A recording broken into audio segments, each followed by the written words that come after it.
He's on his phone. No, I'm reading my list. All right. Yeah. Still on a piece of paper. This is Chris from Deus Ex Machina. This is Dave Townsend from Rampant Wolf Games. I had to think about that for a second. I did. We are here with another top 5 list. We are talking about the top 5 worst mechanics. These are mechanics we do not like in games. We do not want to see them, and they may alter our opinions on games and may prevent us from purchasing said games if we find out those mechanics are present. I'm putting a lot of weight on these things. So this is our top 5 worst mechanics. Did you have any problem filling this list up? No. Did you? I did have a problem. Just because there are a couple I hate. It turns out it's not as many. It depends, once again. Almost every one of these, you can find one where it's like not so bad. Yeah. Like, I won't say it yet because I haven't got to the list yet. Ooh. All right.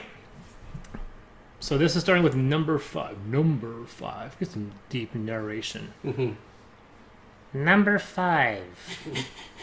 I don't know why I dislike this mechanic. I think it's because I've played games where the mechanic wasn't very good. Mm-hmm.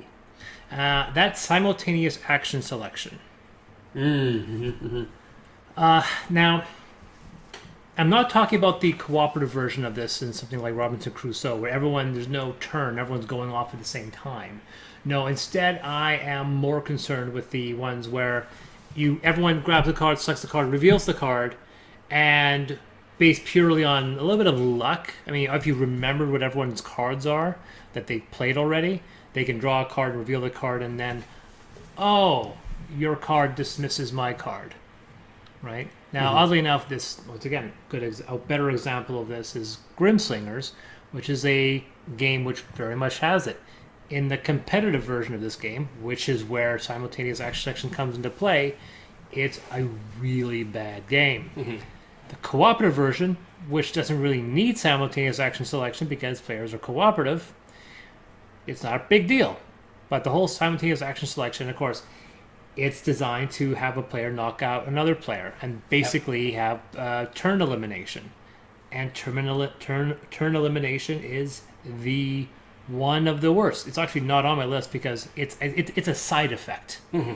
No one says, "Hey, this game has turn elimination," but turn elimination is a horrible side effect of gaming. Yeah. And simultaneous action selection is almost designed to do that. Mm-hmm. A good example of that is Mission Red Planet, which is a game I absolutely utterly despise. I know I'll get a lot of hate. I got some people criticizing me when I did Alien Frontiers. Alien Frontiers is a game that's functionally has an end result identical to Mission Red Planet. You have a planet separated into sectors, and it's area control. How you get to that area control is completely different. One has die placing, the other one has simultaneous action selection. One's one of the greatest games ever made, and the other one is dog shit. So that's my number 5, simultaneous action selection. All right. So my number 5 has gotten a lot of hype and talk lately, and while I understand why it exists, does not mean that I think it should exist. And that's Legacy. Oh, I thought this would be number 1 for you. No. I didn't put it on my list because it kind of got bumped out for other little mechanics. Legacy is a big encompassing mechanic. Yeah. That's a smart. You're smarter than me again. The reason why is I can never understand why you would want to pay money for a game you can play once. Now, having said that, I do own several Legacy games. However, they don't get played. So in our last review, you took a big, massive coiled steamer upon Charterstone. Yes. And Charterstone is a perfect example. We talk about a game that's Legacy, where the selling point is Legacy, and it's not a good game. I'll say the fact that we don't own any Legacy games. It depends on what you define as Legacy. If a Legacy is you're destroying the game in some capacity that you can never go back, Yes. I totally agree. There are some ones where this is a story-based game. Once you know the story, you kind of know what it is. It's not Yep. really legacy; it's a side effect of it being a story-based game. Correct, like Legends of Andor. Like Legends of Andor, Time Stories is a perfect example. First Martians has a legacy thing, but the legacy is open up envelope, pull out this mission's parameters. Yeah. And the fact that, once again, First Martians has a completely functional cooperative game that can be played over and over and over. And then on the side, there's this cooperative element, this legacy element. Yeah. It's not a defining feature of the game, therefore I'm not going to criticize them for that. See, and for me, I will often refer to legacy games. I don't call them legacy. I'll call them one and done. Yeah. Because that's it. You play them once and you're done. And it's kind of like, hope it was worth the... I got my enjoyment out for the cost I've spent, which... And one that kind of makes me wonder is Mechs vs. Minions. Is that a legacy game? It is a legacy game. I did not know that. Yes, because you play through the... And once you've opened up all the stuff, there's... That's the scenarios. You're done. It's got 10 scenarios. Can't just play the scenarios over? Well, you can play them over again, but I mean, you already know what's coming, so... Yeah, it's true, but that thing about Andor is only about $47. And there's 6 missions, and you can buy another couple missions add on to it. I've never really felt that... I know I wouldn't call it legacy, because we could just play it again with other characters, and you can randomize certain elements. So I never figured it was legacy, other than the fact that you know what's going to happen. Gloomhaven is legacy. Yes. But it's such a huge scale legacy. Like, we bought the recharge pack, which is the vinyl sticker, so you can reset it. And after about 6 missions into it, I was like, boy, we didn't need to buy that, because when are we going to reset this game and start over? I would reset it to give it to my kids, and that's about it. Yeah, that would be it, if you were selling it. Yeah. Yeah, if you were selling it, yeah. Or handing it down, that's about passing it on to your grandkids, because that's how long it's going to take. So yeah, no, okay, good point. Never mind. I was being selfish about it, but that was okay. What other games? Escape room games. I don't mind those, because they are a legacy game. You play them once and done. But they also, if you know where to buy them, they can cost like $14. Yeah. And I'll tell you right now, the Exit game specifically, that is a bargain for 3 hours of entertainment, because they are a hell of fun. Yeah. I think if we do it that way, that's not bad. Yeah. But a game like Charterstone, where you can play it, or even Pandemic Legacy, you play it 12 times and that's it. Yeah. Well, Pandemic Legacy you play possibly up to 27 times, I think it is. Yeah. Well, because you lose, right? So you got like 4 times to win each month or something. So Good point. 4 times. Yeah. So no, that was 48. Yeah. So Legacy definitely. Yeah. All right. Number 4. So my number 4. Once again, following your legacy thing, mine feels so nitpicky in comparison. I went for a mechanic that, I don't know. Like I said, I almost added a generic just dice rolling. Just dice rolling in general. And I was going to make it like, I was trying to see if I could fit it in. And it kind of got to 6. And maybe I should have replaced it with this number 4, which is related to dice, which is Press Your Luck. Mm-hmm. Right? As someone who follows statistics, I wrote a big article about dice rolling and the illusion of control. Mm-hmm. And the fact that one of the things I really dislike is, you get a reroll. Oh, you mean I get an equal chance to fail? Yes. And statistically, it's not as good a reward as people think it is. And I really don't like the idea of rolling in dice to try to even the playing field, because it just adds chaos. Dice is a chaos factor. I don't, and it's a neat factor, but you have to be really careful with how you mitigate it. And Press Your Luck, I'm not a fan of, because a lot of like King of Tokyo, Zombie Dice, you can just roll and be screwed. Yeah. Or I'll roll. Oh, I'm not so screwed. I'll take these. I'll roll again. I'm screwed. It's all about. Okay, the other thing is, there's a lot of dumb chances. You have one choice to make: yes or no. Do I keep going or do I not? If you know statistics, there's a point where you can stop, right? But it's just that's a game that, like looking at Farkle, or Dragon Farkle, and you look at it and you're like, how much of this game's winning state is based? It's the one decision: yes or no. Yep. There's no other choice to make. Yep. I think it's a very weak mechanic. That's Press Your Luck. Okay. So my number 4 is, I know you like this one, hidden co-op elements. So for whatever reason, where it's a co-op game, but I've got to keep something hidden Damn for it, my I gotta add that. cooperative players that I'm playing with. I don't understand it. It doesn't make it a co-op game. It makes it a competitive game, if you want to call it that. Oh, look there. I don't know why. Why did Competitive. I put pressure? I should totally put it.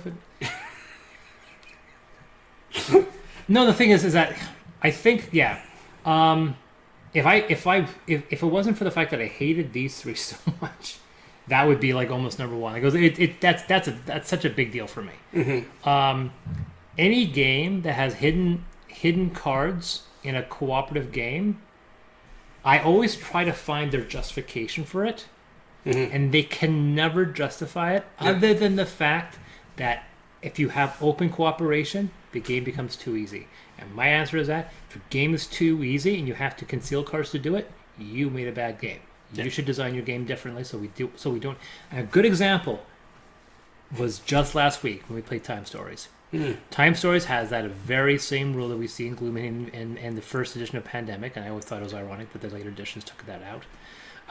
The fact that you can't say verbatim what the card says, but you can say the game says all of the players have a psychic connection, so you can tell them kind of what you have. You can go into a lot of details. You just can't go verbatim. The problem with this, it creates this incredibly massive gray zone where players don't know what they should say and what they shouldn't say. Am I breaking the rules by going verbatim? Mm-hmm. And this ambiguity is a killer. Because you can't define it. It's completely nebulous. And nebulous a mechanic is not a good mechanic. So when we were playing this game, we were in a situation where, holy bloody hell, I was getting really angry. I was getting angry at two of the other players because they weren't sharing anything, because they thought they couldn't. And I said, you can share things. So they give me these loose clues, and I was like, you can say more than that. Please. We're losing this game. And I thought he wasn't supposed to say anything. You have a psychic connection, but you say don't get verbatim. And we were having an argument because we couldn't define what that really meant. What's the line to cross? Yeah. Right? And I got really annoyed at it. And then going back to Gloomhaven, which has the same rule. Yeah. Right? And nobody I know plays with that rule because everyone's like, man, we don't do this in D&D. Why do we have to do it here? Are we cooperating? So, no, I can't believe it's your it was your number, but I ranted the most on it. All right, number 3. My whole rant on your. Maybe just go through your list, and I just crap on it. Ironically, deck building. Yes. But specifically competitive deck building. Very specifically competitive deck building with too much randomization. I sometimes rally against the lack of originality in some game designs. I like the fact that a rule, you make a mechanic that's not copyrighted. You're contributing to this zeitgeist, to this communal social experiment of game mechanics that we all can play with. So the guy with Dominion makes deck building. It's novel, it gets a lot of credit, and then people are like, you've contributed that to the public domain effectively. We can now use it. Mm-hmm. And I can appreciate that because a lot of game designers like me to go, okay, is there something within this that I can piece out and play with? Yeah. And there's some games like Super Motherload that play on that, or Xenoshift, which really plays on that. And it's such a better game. And then there are games that are just like, no, I'll just repeat exactly what he just did and tweak one thing. Mm-hmm.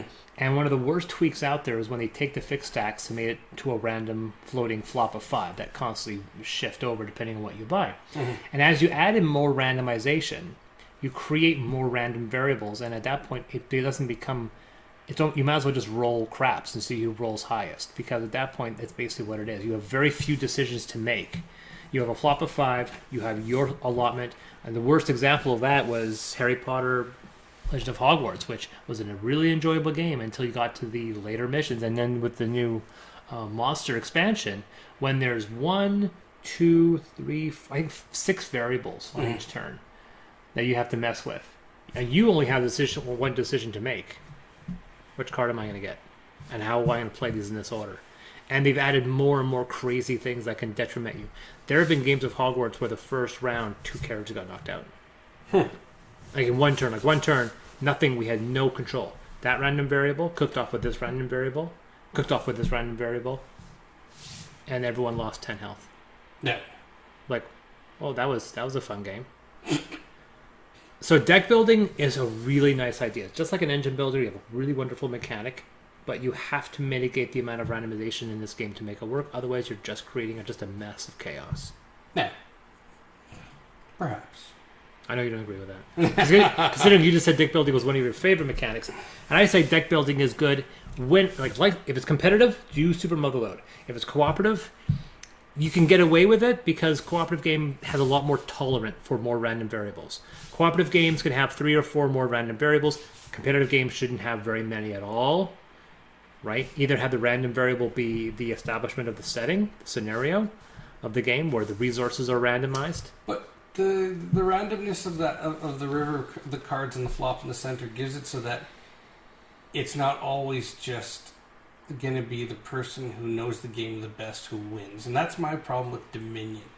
I have a friend who, when he plays Dominion, he can cook off a set of cards that will be 30 cards generated because he just keeps drawing more and more cards based on how he's got his deck built. And it's just like, all right, so I'll just kind of sit here and twiddle my thumbs while you just win the game. Yeah. And to me, that's a problem because of those set stacks. So I do enjoy the randomness of the center because it breaks that person who has played the game so many times that they can build that engine mechanic. See, my issue there is that randomization then becomes the deciding factor of who wins the game. That's why I said the fact that when we were talking about this before with Star Realms, the fact that I will never believe that the same 4 guys will always get to the final table of Star Realms in some big tournament. It won't be. It'll be a complete random crapshoot, right? You can know statistically which cards are going to be better if you put them in your hand, but you have 2 variables: your available of spending resources, and if that card's on the flop, and then it's your turn. Those 3 variables can work against you. And then with Star Realms, they kept on adding more random variables. Yeah. Oh, here are gambits. He's got 2 bad gambits. I have 2 good gambits. Oh, he can't buy anything on his turn. He does 2 damage. Big whoop.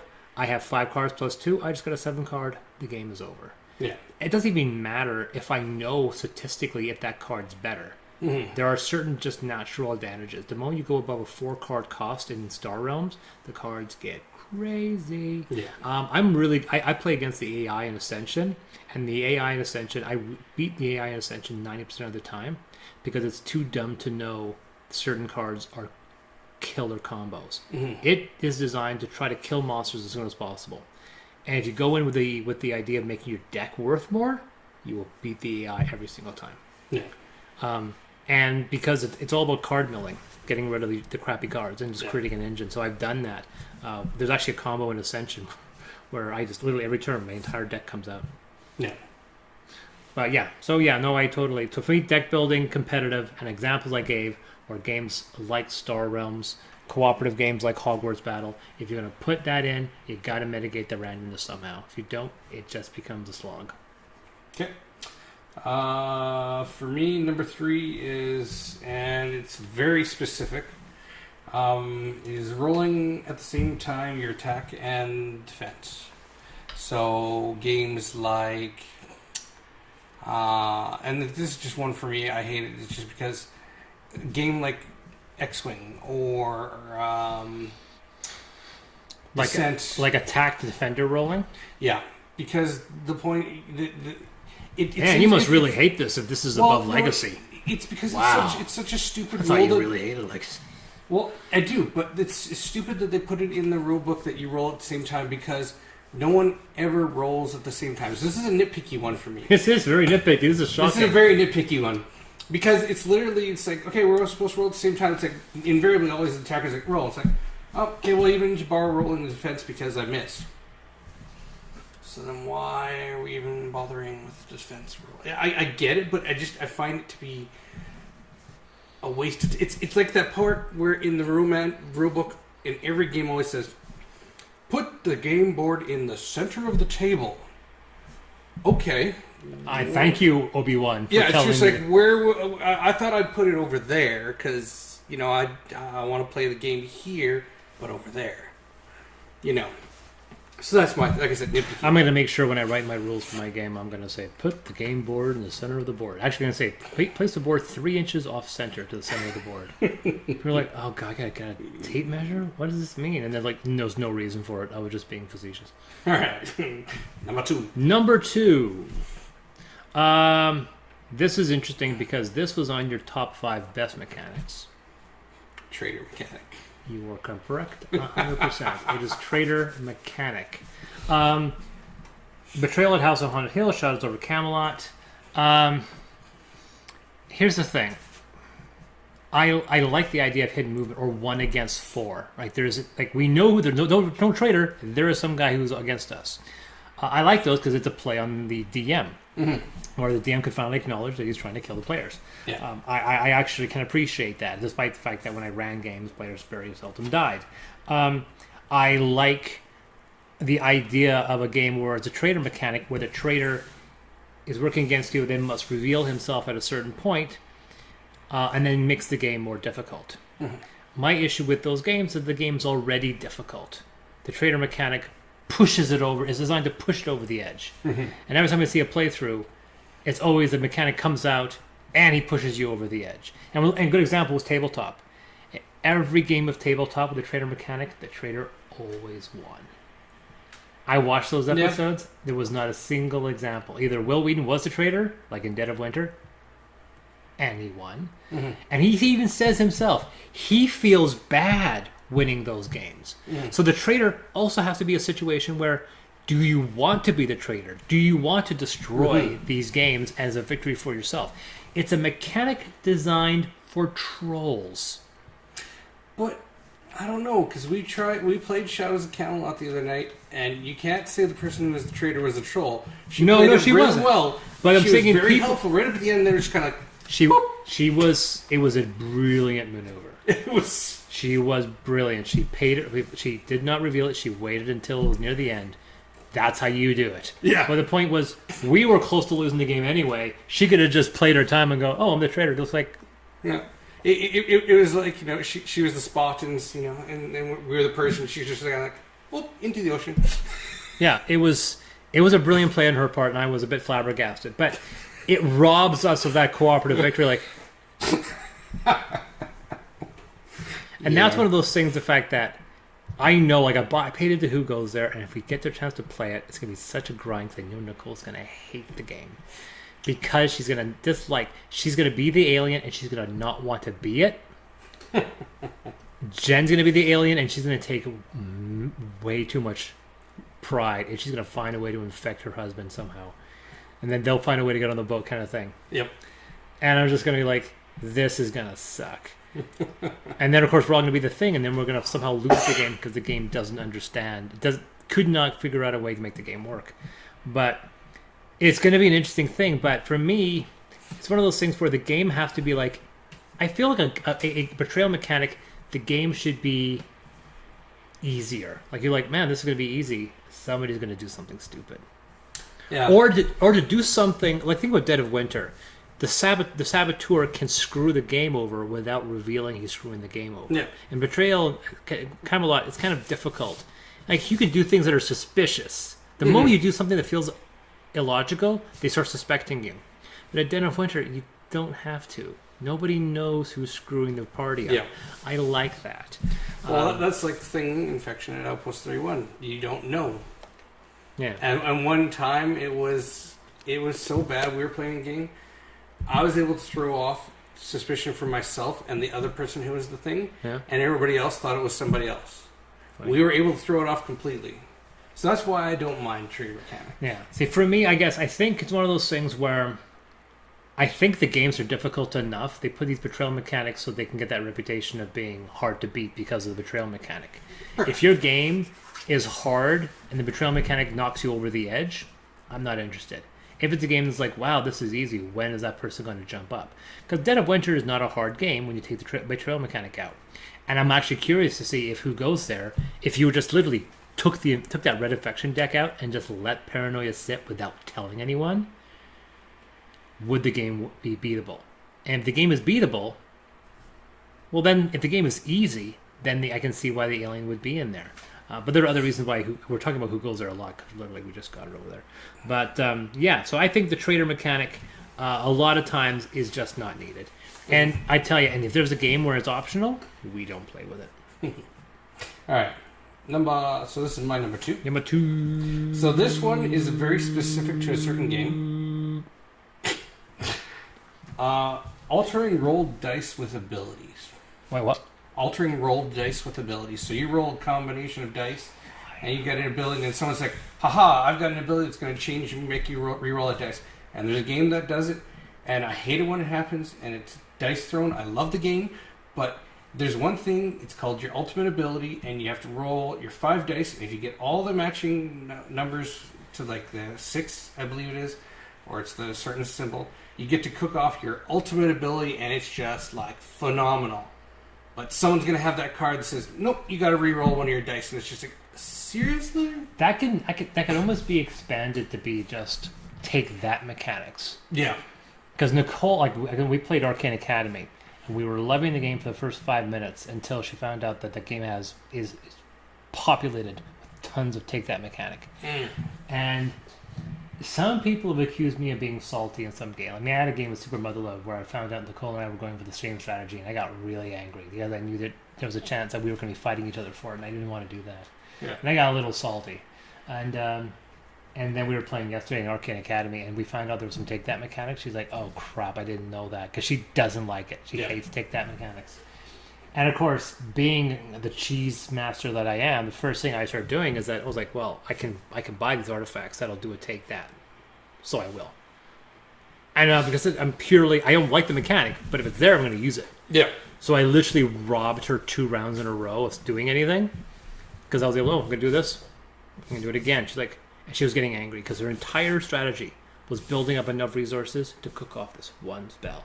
And I denied it for her. The funny thing is that at the end of the game, I beat her by 1 point. So all that anger was for naught. She still cooked off the spell, but she was so angry at the take that mechanic.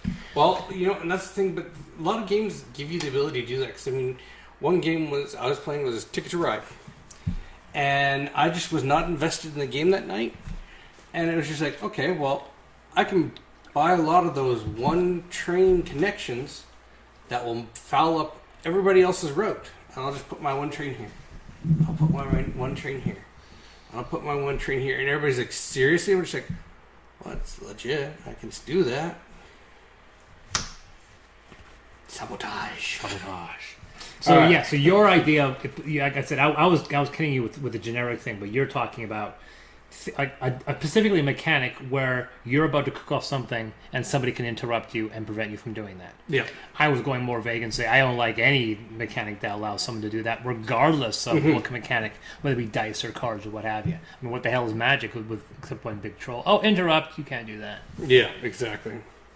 All right, number one. Oh, right. Raps rock. I'm gonna do the fire thing once. Just it's effing fire. This is the one that me and Brittany encountered the other night, and I don't know why, but it infuriated me so much that it went whoosh, right to the top of the list. Bag drafting. Bag building? Bag building. Putting stuff in the bag. You don't like bag building? Because I kept pulling the same thing This is out. a new big thing. Oh. Was it Altiplano? No, Masters of the Galaxy. Oh, yeah. And no Altiplano was... That's been the big part. Yeah. That's been the big one that came out. But no matter what I did, I kept pulling out useless fucking cubes. You don't... Like, you put the cube out, you put it down, then you draw another cube. What do you you reach in, you draw 3 cubes, you do something with it. If you can't do anything, you throw them back in, you shake the bag, and you pull back out. Guess what? You got the same cubes again. I wouldn't do it that way. But that's the rules. Bag building is just like you take out and you eventually draw your cubes out and then you throw them all back in and you do it again. Yeah, no, this one's... Yeah. Wow, that's a bad make. What's this game called? Master of the Galaxy by... I can't remember. You guys made a bad game. Yeah, I want to say it was Game Sloop, but I could be wrong. That was not Game Sloop. Game Sloop. No, it's Ares. It was Ares. Yeah, because Game Sloop made Alien Frontiers, which is one of my favorite games. Yeah, no, it was Ares. Yep. And it was just... To borrow King's Forge from you. Yeah. So that was my number one. Wow, really? I liked bag building up until that point. Now I hate it. Do you have any other bag building? Because we don't have a single bag. Clank has bag building. Well, Blank was a deck building. Clank. But yeah, because as you take wounds, you throw them into the dragon bag Yeah. or whatever bag, shake them up, you pull them out, and bad stuff happens. My restaurant game was going to be a bag builder, but it was going to be a group bag builder, like everyone's trying to contribute to it. And I kept on pulling out worthless stuff, exactly what you said. Yeah. So I threw the mechanic out and never touched it again. So I can see your point. But then I realized that I was adding too much complexity and I didn't need to do that. So yeah, no, I can see that. I've never tried the mechanic out, but I can see that. Yeah.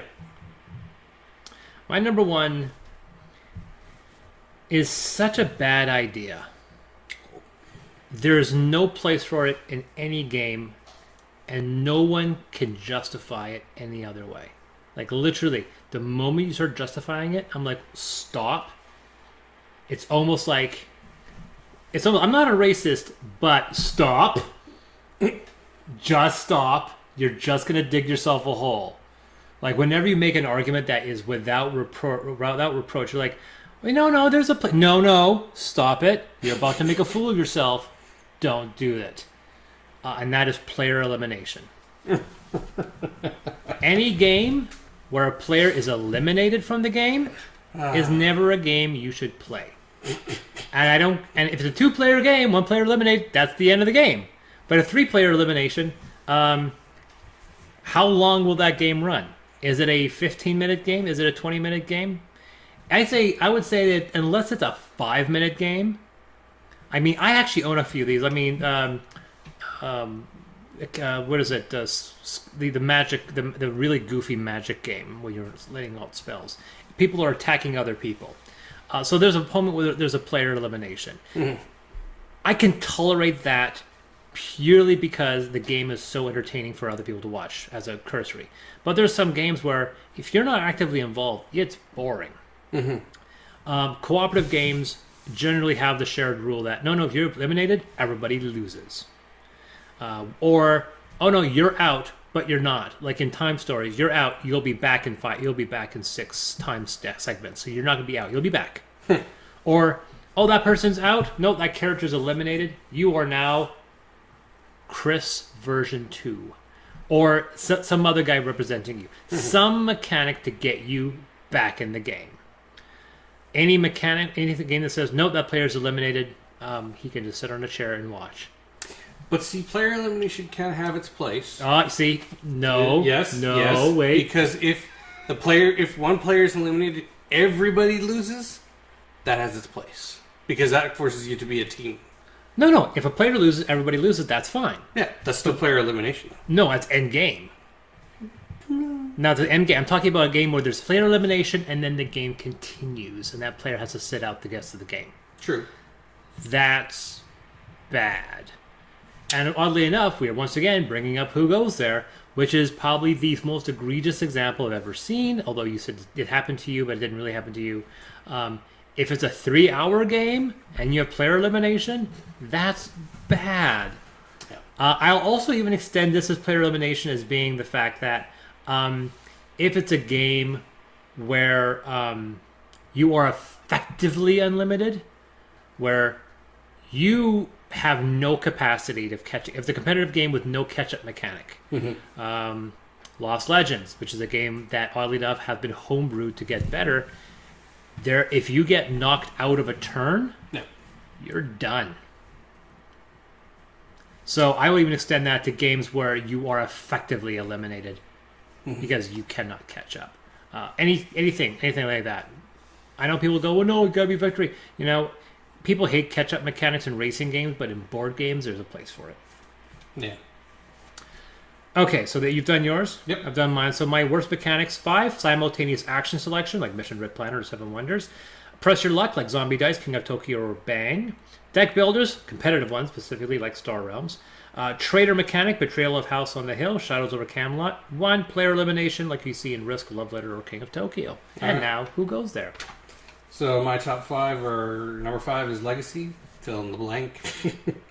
4, hidden co-op elements. Good example is Gloomhaven. Yeah. Number 3, rolling at the same time, attack and defense. Again, Descent, X-Wing. Number 2, altering rolled dice with abilities or take that mechanic, dice throwing.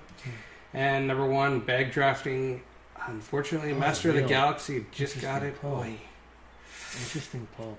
Like I said, 2 of those, the legacy and the hidden movement, and the hidden cooperative. That could have knocked out press your luck and simultaneous action selection. That should have been on my list. All right, so I'm Chris, I'm Dave. and I will totally rip off somebody else by saying see you on the flip side.